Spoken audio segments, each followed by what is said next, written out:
let's think about our high schoolers or middle schoolers right now. What is their context? What do they do? You were there a while ago, but what'd you say? The high school social scene. The high school social scene, which includes drama. You mean drama like emotional drama, or do you mean being in drama class? Okay. Yes, so there's a lot of adolescent, agita. Go ahead. Music as in popular music? Yeah, popular music, right? They're listening to things that are not in school, not being performed in school. Clothes, fashion, technology. Always on the go? Yeah, always busy, always doing something, right? Jobs. Now, when you think about school music, how do you think about, what is that context for them? What do they do there?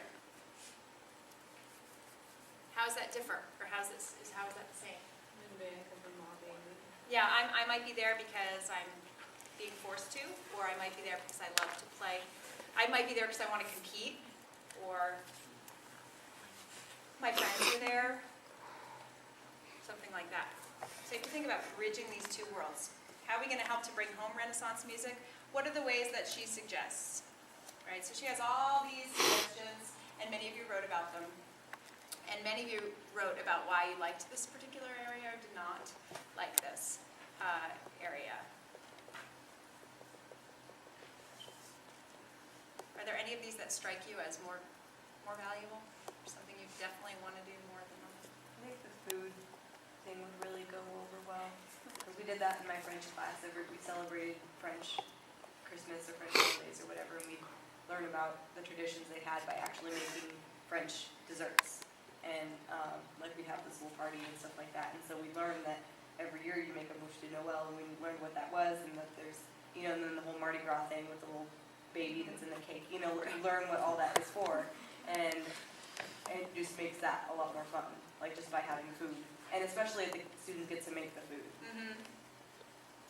I just thought it was cool because you're not just like a choir performer doing this, but you're actually, like, it's more of like being an actor too. And sometimes like, it's almost like a musical, but it's like Renaissance, so it's something different.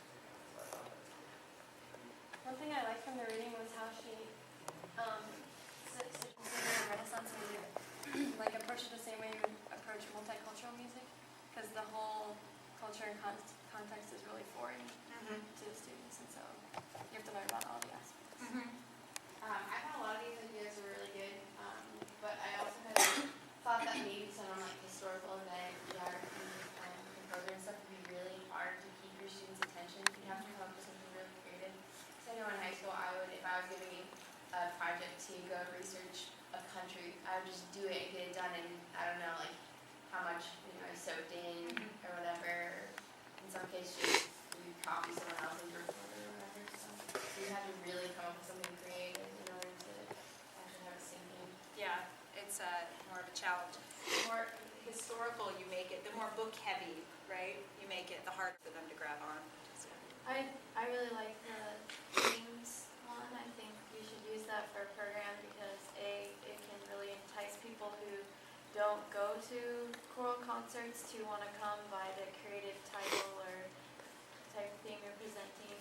Also, it keeps all the students focused and they have more of a reason as to why they're singing these pieces of music. You can explain the meaning behind the music a lot better, and they can see the transition and see what your thoughts are and why you chose them. So they will want to learn them more. It's an audience draw. Also, you can get different audience members there. I thought the Meredy thing was pretty interesting because most people when you think about like Renaissance time, you don't think about like humor or anything like that, but there was a lot of humor back then, so I think it would help to like understand that. Especially that the humor is very hard. It's very foreign and hard to relate to them. So if you could relate modern or what students' language they use now and how that would work. As far as texts, there was a suggestion also in the Caddy about texts and using the same text arranged differently.